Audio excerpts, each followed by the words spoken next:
모르드게가 그를 시켜 에스더에게 회답하되, 너는 왕궁에 있으니 모든 유다인 중에 홀로 목숨을 건지리라 생각하지 말라. 이때에 네가 만일 잠잠하여 말이 없으면 유다인은 다른 데로 말미암아 노임과 구원을 얻으려니와 너와 내 아버지 집은 멸망하리라. 내가 왕후의 자리를 얻은 것이 이때를 위함이 아닌지 누가 알겠느냐?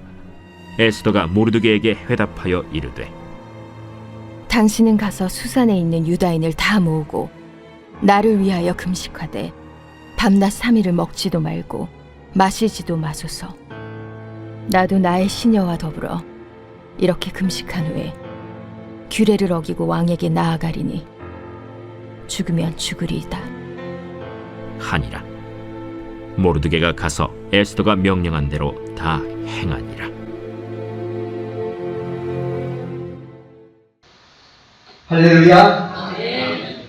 참 오늘은 좋은 날입니다. 봄이 왔는가 착각할 정도로 날씨도 포근하고 좋은 날입니다. 이 좋은 날 하나님이 함께 하셔서 우리에게 좋은 일이 일어날 수 있도록 하나님이 은혜 베풀어 주시기를 주의 이름으로 축원을 드립니다. 옆 사람, 앞뒤 사람 돌아보면서 같이 인사합니다. 잘 오셨습니다. 사랑합니다. 은혜 받읍시다. 오늘은 이 신학적인 용어인 섭리, 하나님의 섭리를 알자라는 제목으로 하나님 말씀을 같이 나누려고 합니다. 성경에 섭리라고 하는 단어는 나오지 않습니다. 성경에 보면 하나님께서는 그의 자녀의 삶을 하나님의 뜻과 목적에 맞도록 인도하신다고 하는 말씀이 있는데, 이 인도하시는 과정을 섭리라, 하나님의 섭리라 이렇게 말할 수 있습니다. 하나님께서 그의 지혜와 권능으로 모든 창조물을 다스리는 일을 섭리라고 말할 수 있습니다. 하나님은 우주 만물을 창조하셨을 뿐 아니라 창조하신 그 우주 만물을 계속해서 보존하시고 다스리시는 하나님이십니다. 잠언서 16장 9절에 보면 사람이 마음으로 자기의 길을 계획할지라도 그의 걸음을 인도하시는 이는 여호와십니다. 사람이 자기가 계획을 세웠다고 그 계획대로 되는 것이 아니라는 것입니다.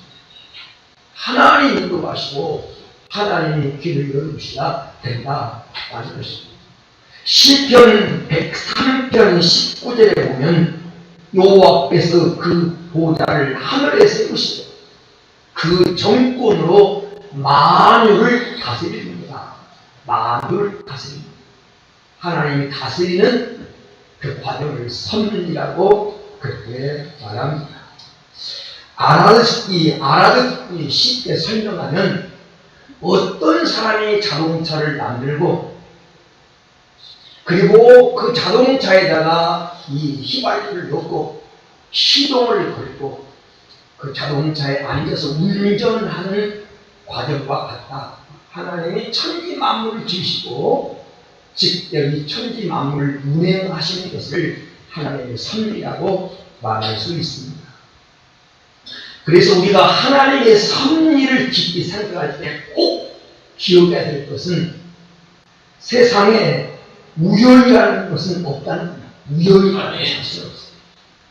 우연처럼 보이지만 그 속에 하나님의 섭리가 개입되어 있다.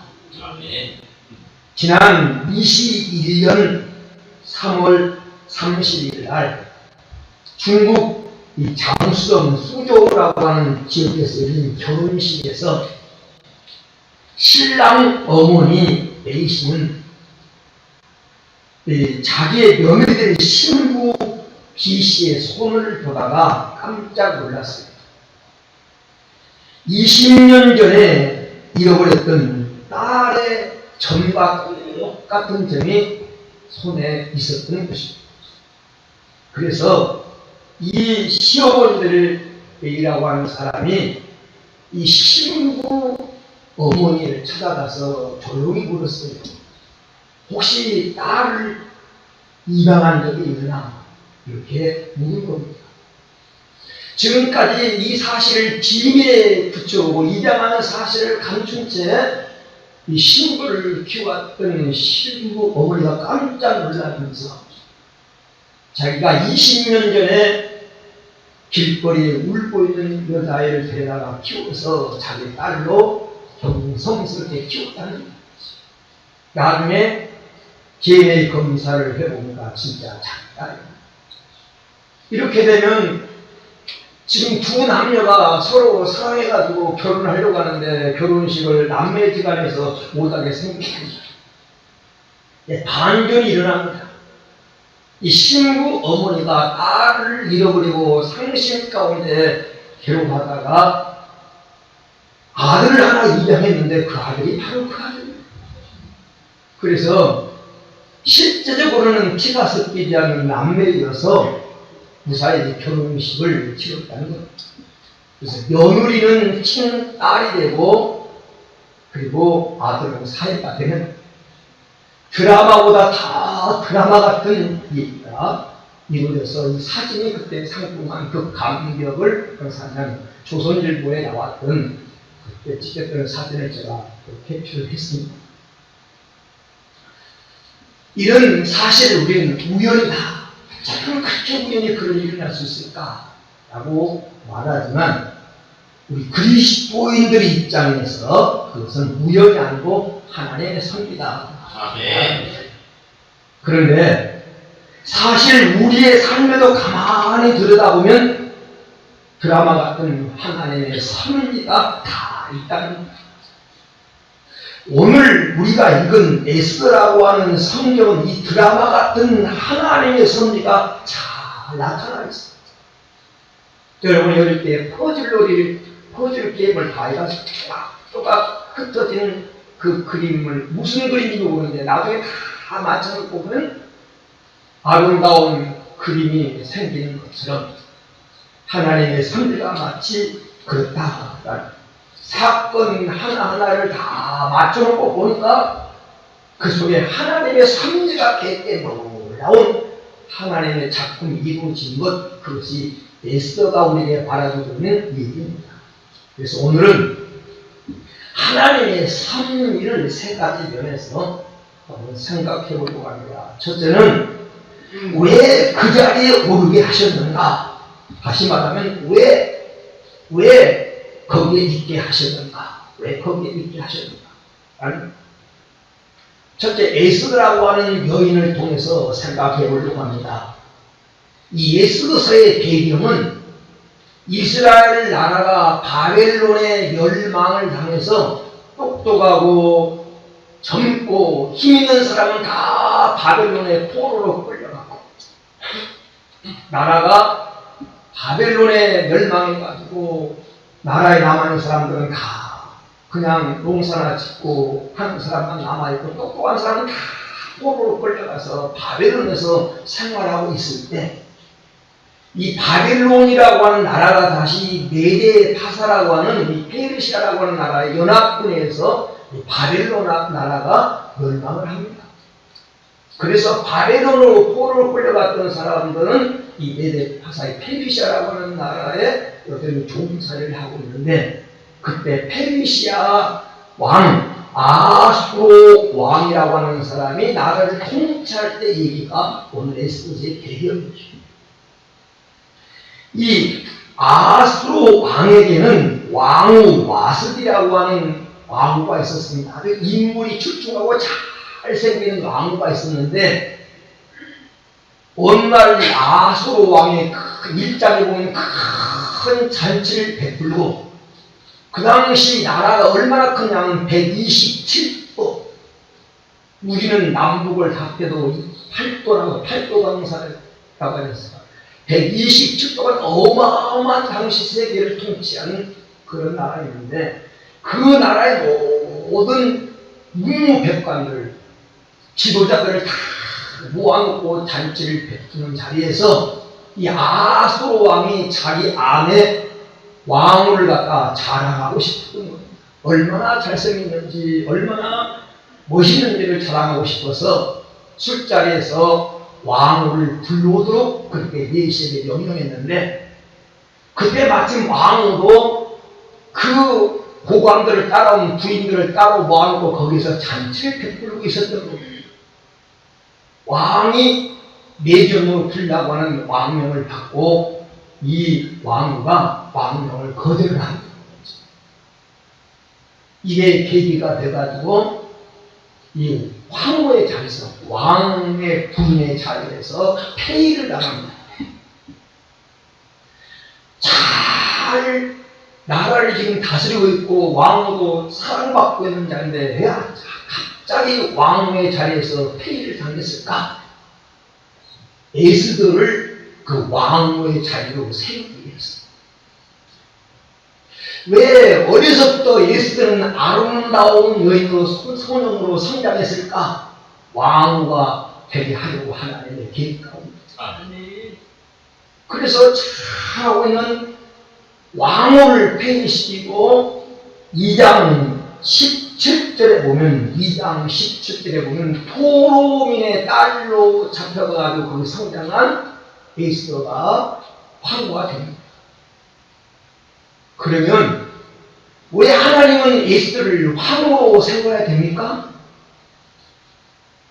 그때 이 아수르 왕이 아각 사람 하만이라고 하는 사람을 최측근으로 신임을 해서 총리로 세우고 그를 신임을 했는데, 이 하만이라고 하는 사람이 유대인들에 대한 혐오감을 가지고 그 아수르 왕을 갖다가 북쪽에서 못쓸 조서를 전국에 내리게 됩니다. 3장 13절에 보면 아달월 13일 하루 동안에 모든 유대인들을 젊은이나 늙은이나 어린아이를 막론하고 다 죽이고 도륙하고 진멸하고 재산을 탈취하라, 이런 왕명령이 전국에 다 지금 하달이 되었습니다. 이 명령이 하면 유대인들은 다 죽을 수밖에 없고 몰살당할 수밖에 없고 재산은 다 탈취당할 수밖에 없는 이런 환경에 놓인 겁니다. 이런 유대 민족의 말살의 위기에서 하나님께서는 유대 민족을 구출하기 위한 핵심 인물로 에스더를 왕궁에 심어 놓으신 겁니다. 당신은 왜 에스더가 왕후가 됐는지, 왜 잘 나가던 왕후가 폐위를 당했는지 알지 못했는데 나중에 보니까 하나님께서 유대 민족을 말살당할 위기에서 건지기 위해서 오늘 우리가 읽은 에스더 4장 13절 14절 말씀에 지금 그런 말 하고 있는 거예요. 삼촌 모두개가 에스더에게 하는 말이, 너는 왕궁에 있으니까 유대인이 다 멸망당할 때 너 혼자 화를 면하려고 생각하지 말아라. 이 때를 위해서, 이 위기당한 이 민족을 구원하기 위해서 하나님께서 너에게 왕후라고 하는 자리를 허락한 이유가 알지 못한다. 이 때를 위해서 하나님이 준비합니다. 하나님의 섭리에서 보니까 그때를 위해서 하나님이 에스더라고 하는 왕후를 그곳에 세워서 그로 하여금 아수르 왕을 움직여서 유대를 구원하기 위해서 하나님이 에스더를 그 자리에 세웠구나. 에스더라고 하는 성경을 마지막까지 읽으면 이 사실을 알게 됩니다. 이 하나님의 섭리. 두 번째는 성경에 고레스 왕이라는 얘기가 나와요. 고레스 왕. 그 이사야 45장 1절에서 4절에 보면 하나님이 고레스 왕에 경험합니다. 내가 내 오른손을 붙들고 너의 앞에 열국을 다 항복하게 만들고 너를 대항하는 왕들의 허리를 다 풀어서 대항하지 못하게 만들고 너의 앞길을 가로막는 모든 문들을 다 열어버리고 문이 닫혀 있으면 세미장을 꺾어서 내가 다 문을 열어주고 은밀한 곳에 감춘 재물과 흑암 중에 재물 보화를 얻어서 너를 부르는 자가 나 너 하나님인 줄 알게 하겠다. 그 이유는 사들의 그 이유는 내가 나의 본 야곱 내가 택한 이스라엘에 의해서 너를 불렀고 너를 쓰신다. 그럽니다. 이 고레스 왕이 누구냐? 이 고레스 왕이 바로 이 페르시아 왕인데 당시 바벨론이라고 나라가 최강대국이었는데 이 바벨론 나라를 무너뜨린 왕이 고레스 왕. 언제 무너졌습니까? 다니엘서 5장에 보면 이 다니엘 바벨론의 벨사살 왕의 이 벨사살 왕이 교만해서 자기 아버지가 성전 이스라엘 성전에서 뺏어온 그 성전의 모든 기물들을 가지고 술 마시고 우상을 찬양할 때 왕궁 맞은편에 손가락 하나가 나타나서 메네메네 대게를 걸으시니 하나님 너를 저울에 달아본 줄 모자란다. 내 때가 끝났다. 라고 하는 그 밤에 이 바벨론 나라가 망하고 이 바로 고레스 왕이 바벨론 나라를 취하게 되는데 여러분 당시 이 바벨론 나라 바벨론 성은 금성철벽이었어요. 금성철벽. 함락당할 수 없는 그런 성입니다. 성벽이 얼마나 높고 견고한지 이 성벽을 침략할 수 없는 거예요. 제가 중국 그 베이징에 있는 자금성을 가봤는데 여러분 천안문 보면 앞에도 높지만 자금성을 가가지고 뒤쪽에 보면 성벽이 얼마나 높은지 제가 이렇게 보니까 이렇게 쳐다보죠. 고대 그런 성벽을 점령한다는 것은 불가능. 우리나라 막 섬을 점령할 때 막 그냥 돌멩이 던지고 막 사다리 타고 올라오는데 그 불가능하다고 만들어진 성이 중국의 자금성도 그렇죠. 그것만 가지고 어려운데 그 성벽 주변으로 호수를 만들어가지고 물이 흘러요. 그 성벽을 바벨론 손이 그런 성이에요. 성벽이 얼마나 견고한지 얼마나 두껍게 쌓았는지 그 성벽 위에 성을 지키는 마차가 24시간 경비를 하는데 두 마리 쌍두 마차가 뜬 말이 겹쳐 지나갔던 우리나라로 하는 2차선 같은 그런 도로를 성벽 위에다가 세워가지고 지킨 성이 바벨론 성이 고대. 그러니 문만 닫고 있으면 안에서 식량을 자족하고 문만 닫고 있으면 내부가 아무리 공격와도 함락되지 않은 성. 근데 그 성이 무너지고 언제? 바로 벨사살 왕이 술 먹고 하나님 모욕하고 우상 숭배하는 그날에 오랫동안 성이 안전하니까 성국을 지키는 문지기들도 다 문을 열어놓고 술 마시고 그러거든요. 하나님 성벽을 열어 이사야 45장에 하나님이 선하셨구나. 아멘. 하나님이 선하니까 아무리 견고한 성을 쌓고 성벽 지키는 부사들의 성벽 열어놓고 술 마시고 그냥 성의 함락당하고 왕. 이 고레스 왕이 지혜가 뛰어나고 전술이 뛰어나고 능력이 있어서 바벨론 성을 함락한 것처럼 보이지만 성경 이사야 45장 1절에 4절에 보니까 하나님이 하셨구나. 하나님이 고레스 왕이 오른손을 붙들고 아무 대항하지보다도 능력을 줬고 기회를 주셨구나. 이 사실을 알게 됩니다. 그러면 여러분 그러면 왜 하나님께서 고레스 왕에게 이런 능력을 줍니까? 4절에 말한 대로 이스라엘을 바벨론에서 해방시키기 위해서. 그래서 나중에 고레스 왕이 칙령을 내려서 바벨론으로 고국으로 돌아가는 사람 다 돌아가라. 하나님의 성경에서 보니까 하나님이 하셨구나. 그때 하나님이 이렇게 하셨구나 라는 사실을 알게 된다. 뿐만 아니라 다윗도 마찬가지입니다. 다윗이 17살에 아버지의 신부로 지금 전쟁 블레셋과 전쟁하고 있는 전쟁터의 아버지 신부로 보고 형들에게 그 음식도 갖다 주고 형의 안부를 묻기 위해서 전쟁 때 지금 17살 먹은 소년이 심부름을 갔는데 그때 마치 이 17장 23절에 보니까 블레셋에서 싸움을 돕고는 자 골리앗이 나와가지고 큰 소리로 이스라엘 하나님을 저주하고 하나님 백성 이스라엘을 갖다 모독하는 말을 하는데 이 소리를 다시 들었어요.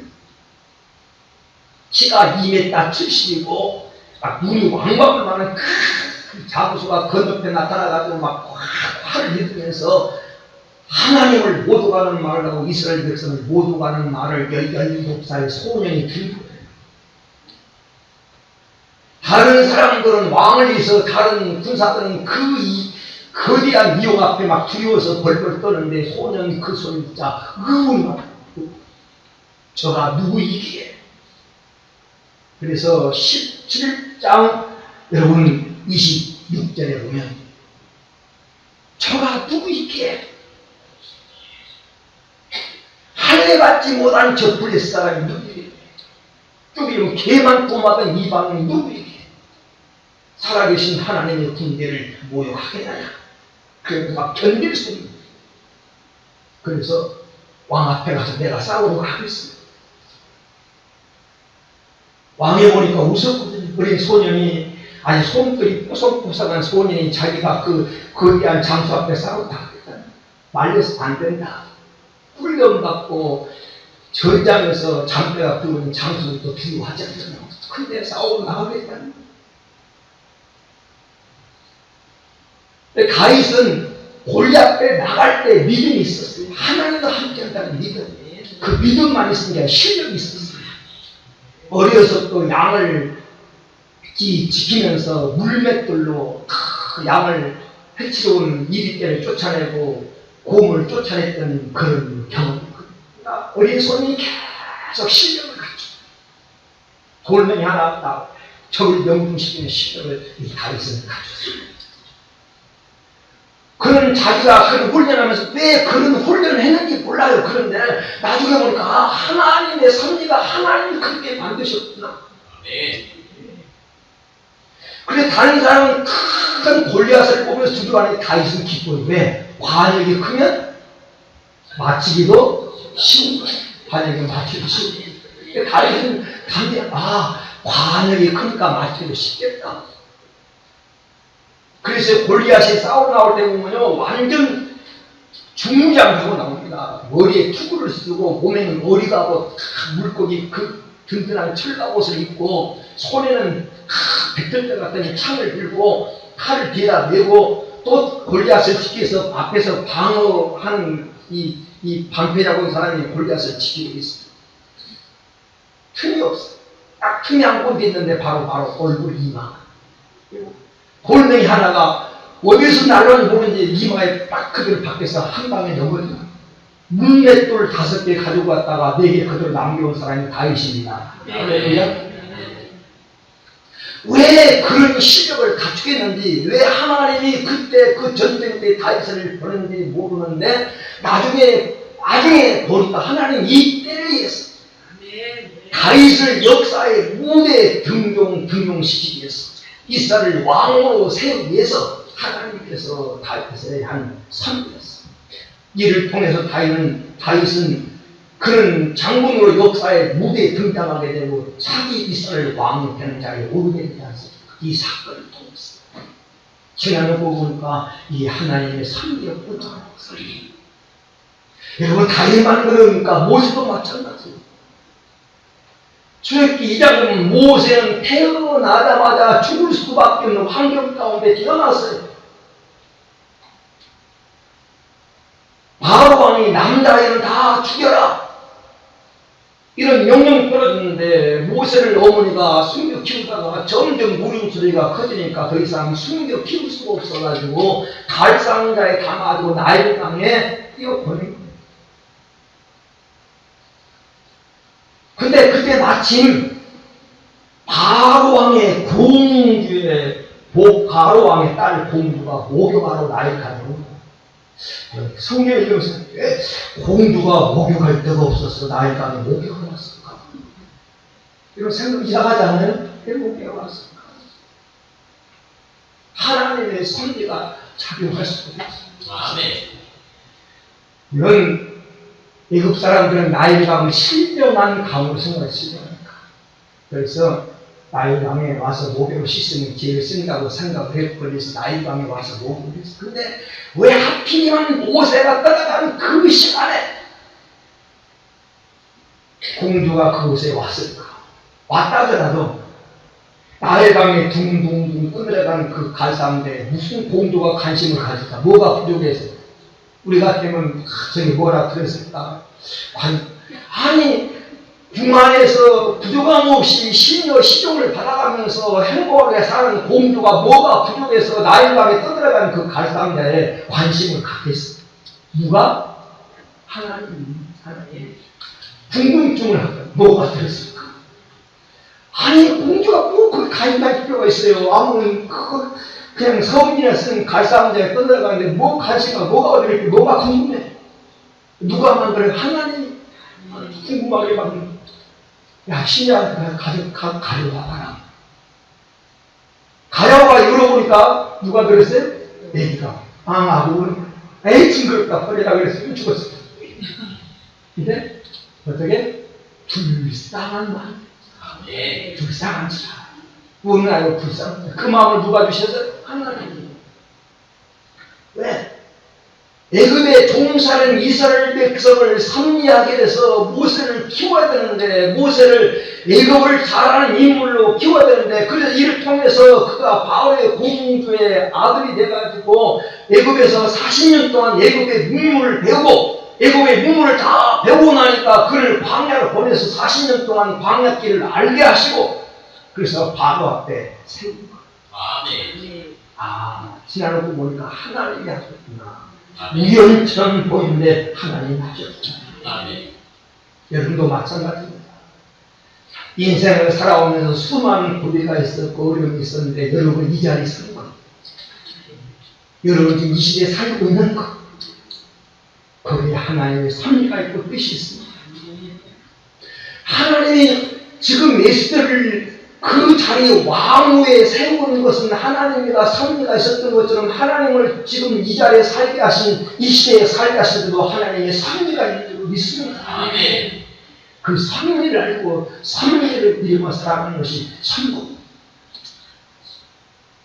하나님의 섭리를 우리도 알자. 두 번째, 우리가 오늘 하나님의 섭리를 생각할 때 깨울 때는 왜 억울한 일을 당하게 하셨는가? 때 억울한 일을 당하게 하셨는가? 창세기 38장에서 40장까지 요셉 얘기가 나옵니다. 요셉은 아버지 심부름 갔다가 이복 형제들에게 인신매매를 당해서 애굽 땅의 종으로 팔려갑니다. 종으로 팔려갔는데 보디발 집, 당시 애굽 나라의 시대장, 우리도 말하면 비서실장 같은, 청와대 비서실장 같은 시대장 집에, 비서실장의 경호실장 집에 복으로 이제 팔려가요. 왜 하나님은 보디발 집에 팔려가게 하셨습니까?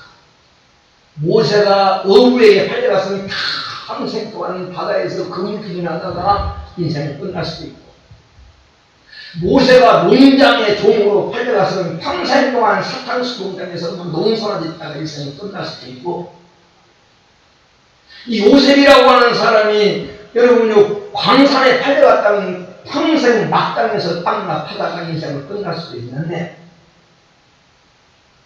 보디발집, 사람을 보는 눈이 열리고 인재를 알아보는 보디발집에 이 요셉이 팔려간 거예요. 누가? 하나님이 그랬습니다. 하나님. 요셉을 알아봤어요. 똑똑한 사람이구나. 가정 총으로 삼았어요. 가정이 무전히 잘 됩니다. 근데 뜻하지 않게 치졸한 누명을 씁니다. 강간 미수범으로 주인의 아내를 범하려고 하는 강간 미수범으로 누명을 쓰고 감옥에 들어갑니다. 아무도 요셉의 진심을 알아주지 않습니다. 감옥에 들어갔는데 그때 사람은 우연히도 그 나라 고관 왕의 옆에서 왕을 모셨으니 술 맡은 관장 그 떡 굽는 관장이 죄를 짓고 감옥에 들어가서 요셉과 한 땅에 갇히게 됩니다. 우연처럼 보이잖아요. 우연. 누가 만들었어요? 하나님. 아멘. 하나님 요셉을 그곳에 만나게 하셨어요. 요셉이 그들을 잘 씻고 그들이 어려움 당할 때 꿈꾸고 고민할 때 꿈을 해보게 됩니다. 그러면 요셉이 이런 말이에요. 당신이 곧 복직될 텐데 복직되어 잘 되거든 이 감옥에 억울하게 누명을 쓰고 있는 히브리 소년이 갇혔다는 사실을 기억해 주세요. 내 은혜를 베풀어서 나는 이곳에 갇힐 죄가 있는 사람이 아닙니다. 나를 건져주세요. 그때 간곡한 부탁을 했어요. 요셉의 말대로 이 술 맡은 관장이 복직돼서 그가 다시 옛날의 왕 앞에 서는 실세로 등장을 했는데 요셉의 말을 잃어버린 겁니다. 요셉이 받은 은혜를 잃어버렸어요. 까맣게 잃어버렸어요. 그때 술 맡은 관장이 기억했더라면 요셉은 감옥에서 나왔을 것이고 자유인이 될 수도 있었겠죠. 근데 이 사람이 이걸 잃어버리고 3년이라는 세월이에요. 3년. 억울하게 지금 3년 동안에 누명을 쓰고 요셉의 목에 갇혀있는 거예요. 근데 언제 기억납니까? 언제? 바로 왕이 그 나라 세계를 지배한 당시 세계를 지배하던 에집트 왕이 지금 꿈을 꾸고 꿈을 해석하고 해몽하지 못해서 막 걱정하고 얼굴에 수심이 가져갈 때 그때 이 술 맡은 관장이 그때 생각해요. 그때 이런 일이 있었지, 이런 소년이 있었지, 내가 고민하고 있을 때 꿈을 너무나 쉽게 해몽하는 한 소년이 있었지. 그러면서 왕 앞에 내가 내 허물을 구하나이다. 그때 이런 일이 있었고 이런 소년이 있었습니다. 당장 데리고 오라. 그래서 당장 계수복을 입히고 아름다운 옷을 입혀서 왕 앞에 이 요셉이 서게 된 거예요. 왜 하나님은 요셉을 애굽 나라의 총리로 세워서 바로 앞에 세워야 됩니까? 이유가 있어요. 그때를 위해서 하나님은 은혜를 잃어버리게 하고 억울한 일을 당하게 하고 고통스러운 옥에 갇히게 하고 이 계기를 통해서 바로 앞에 서가지고 꿈을 해몽하고 그런 애굽 나라의 총리가 됩니다. 왜 요셉이 애굽 나라의 총리가 돼야 됩니까? 아주 작은 한 부족인 하나님 선택한 이스라엘 백성을 큰 민족으로 기록해서 당시 문화가 최고로 발달된 애굽 땅에서 보호를 받으면서 큰 민족으로 성장시키기 위해서. 그래서 애굽에 들어갈 때는 70명이 들어갔지만 나올 때는 장정만 70만 여자와 어린이 합계는 200만이 넘는 민족에 대해서 애굽에서 출애굽 하지 않습니다. 이때 그래서 창세기 45장 5절에서 8절에 보면 이렇게 기록되어 있습니다. 당신들이 나를 이곳에 팔았으므로 근심하지 마소서. 한탄하지 마소서. 하나님이 생명을 구원하시려고 당신들보다 먼저 보내셨나니 하나님이 큰 구원으로 당신들의 생명을 보존하고 당신들의 후손을 땅에 두시려고 나를 당신들보다 먼저 보내셨나이다. 그런즉 나를 이리로 보낸 자는 당신들이 아니오 하나님이십니다. 하나님이십니다. 요셉이 형들에게 한 말이에요. 오래전에 자기를 애굽에 팔아넘긴 형들을 안심시키기 위해서 한 말이에요. 표면적으로 볼 때는 형들이 나를 팔았지만 아닙니다. 하나님이 나를 보내신 겁니다. 하나님이 나를 먼저 보내신 겁니다. 왜? 우리의 생명을 보존하고 구원하시는 거죠. 그래요. 하나님의 섭리의 눈으로 바라보면 그래서 미운 사람도 없고 원망할 사람도 없습니다. 내가 정말 요셉 보면 형들이 원망스럽고 미웃고 괴롭지. 하나님의 선진을 바라보니까 형들이 아니고 하나님이 하셨구나. 혹시 이혼 사람이 있습니까? 싫은 사람이 있습니까? 앞뒤를 막은 사람이 있습니까? 하나님 선민의 눈으로 바라보셨습니다. 그리고 인류가 하나님의 계획이 있을 겁니다. 그리고 두 번째가 모르드게입니다. 모르드게. 이 에스더서에 나오는 모르드게라고 하는 사람. 이 모르드게라고 하는 사람은 에스더 2장 21절에서 23절에 보면 당시 왕궁을 지키는 대골문을 지키는 문직이었는데 그때 예시 박단과 게레스라고 하는 두 사람이 왕에게 원한을 품고 아수 왕을 암살하려고 하는 모반 계획을 세웠는데 모르드게가 이 사실을 알고 왕후가 된 에스더에게 알렸습니다. 에스더가 모르드게 이름으로 왕에게 이 사실을 고합니다. 그리고 조사해 보니까 사실이어서 반역죄를 저지른 두 계시는 나무에 달려서 처형을 당하고 그 모든 사건은 왕궁 일기에 기록이 됩니다. 그런데 죄는 처형되었지만 왕의 생명을 구한 모르드게는 아무런 보상을 받지 못했습니다. 아마 모르드게는 당시 매우 섭섭했을 거예요. 내가 왕의 생명을 구했는데 왕을 죽은 입에서 건져줬는데 아무런 보상받지 못한 그 사실 때문에 서운할 수 있습니다. 왜 보상받지 못하고 잊어버리게 하셨을까?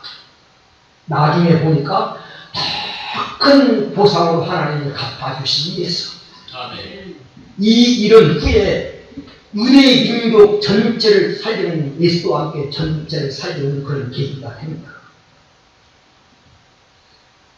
우리가 잘 아는 대로 아수르 왕이 그 사실을 잃어버리는데 어느 날 잠이 오지 않는 겁니다. 6장 1절에서 3절에 보면 왕이 잠이 오지 않아요.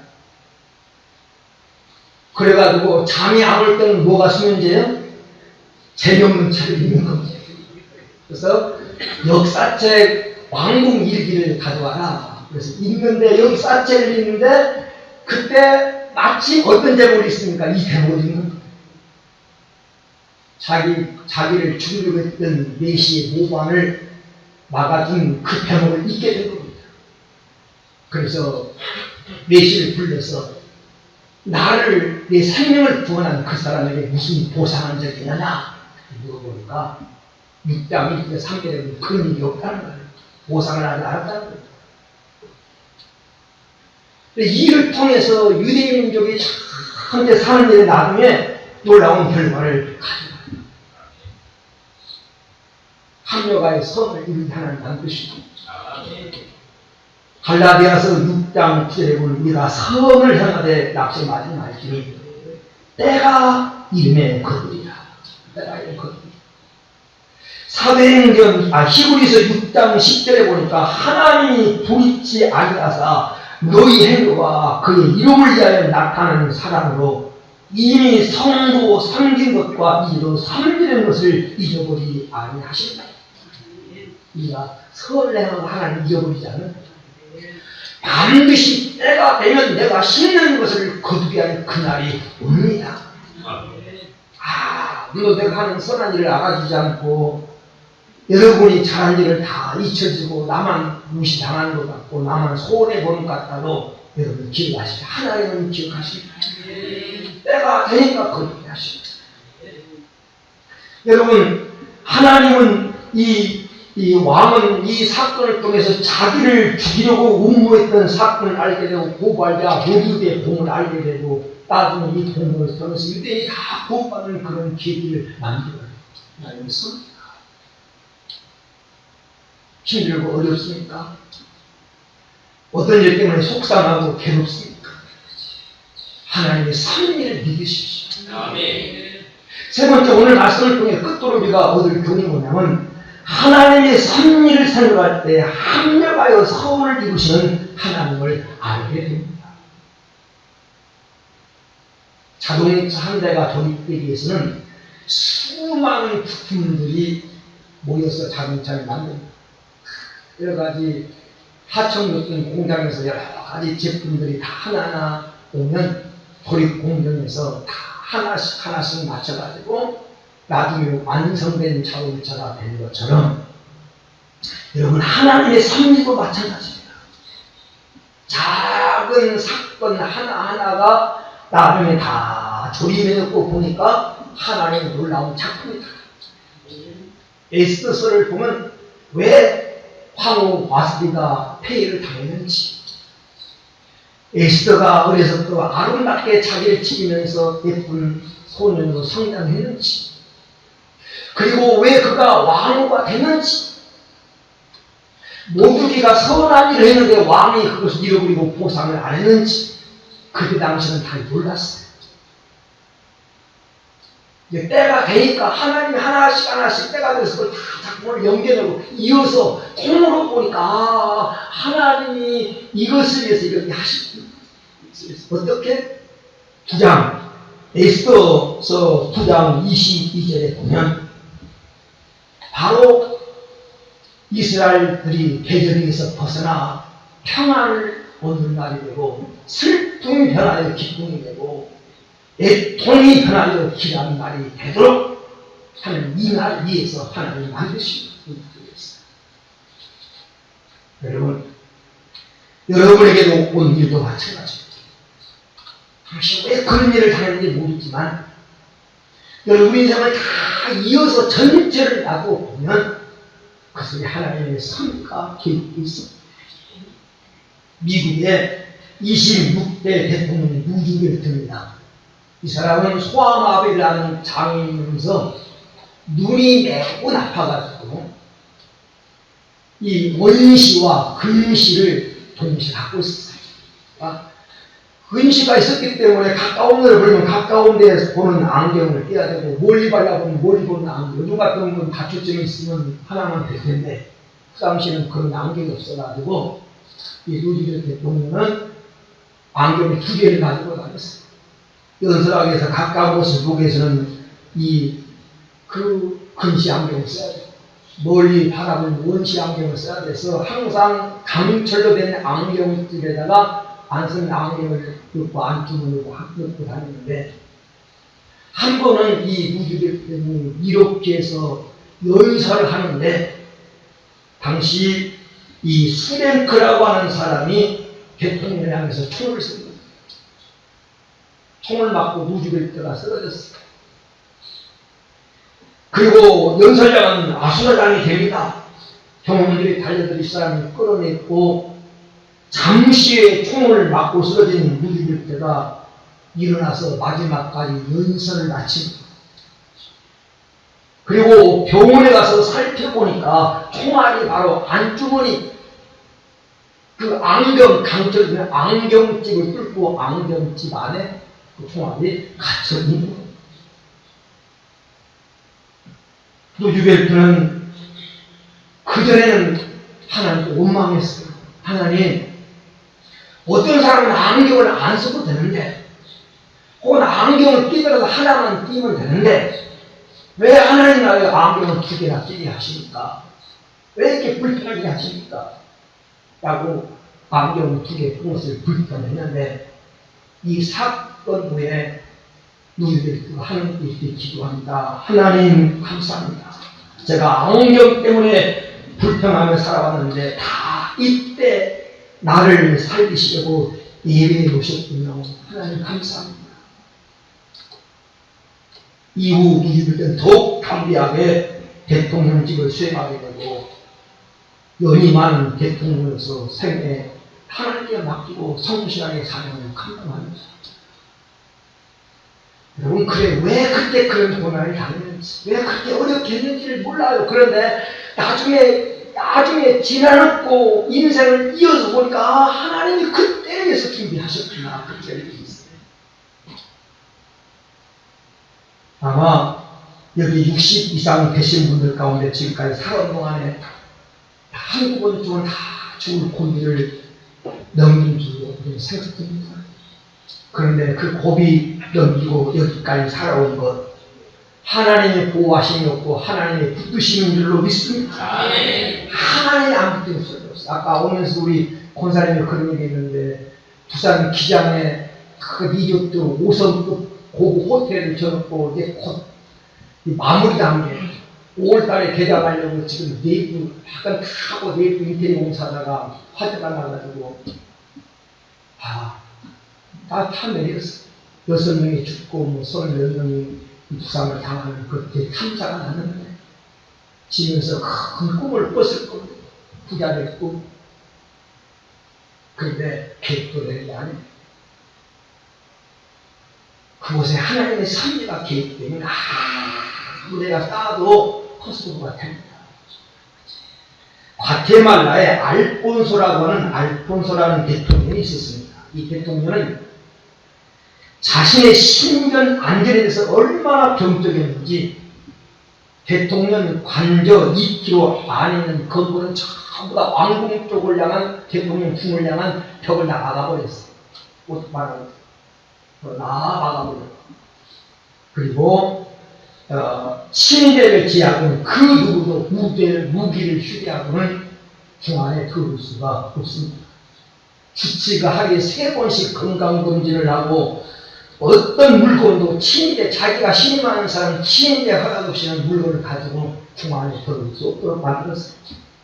음식물은 검사관이 반드시 시간 다음에 그가 식탁에 올 수 있었습니다. 얼마나 두려우세요. 그것도 모자라가지고 당시 150만 불을 들여서 경호용 완벽한 방탄차를 주문했습니다.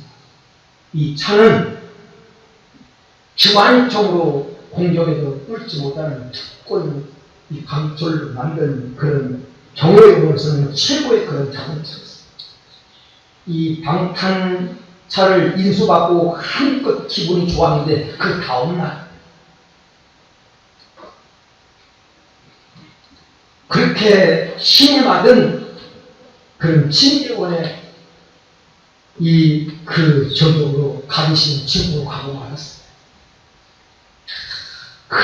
자기 생명 지키려고 노력하고 먹는 거 주의하고 그냥 살려고 했는데, 딱 믿었던 사람이 그냥 춤사줄 수 있어. 그냥 지옥으로 갔어요. 안 갔어요. 지옥 갔죠. 내가 지킨다고 되는 게 아닙니다. 하나님이 지켜주시오. 그런데 성경은 이렇게 말합니다. 하나님 사랑하는 자, 하나님 뜻대로 부르심을 받은 사람은 모든 것이 합력하여 서울입니다. 여러분을 향한 계획도 하나님의 선한 계획이 있습니다. 그러므로 여러분, 지금 당장 어렵고 안 되고 길이 막히고 힘들다고 그 때문에 원망하지 마시고 인생을 깊게 보고, 최고의 의로운 사람이 누굽니까? 하나님 앞에 섰을 때 옳다 인정을 받았습니다. 그 날을 위해서 하나님 내 인생을 충분하실 줄 믿고, 우리 하나님의 섭리 앞에 겸손하게 하나님 뜻을 행하며 살아가는 복된 성도들이 되어지기를 주의 이름으로 축원합니다.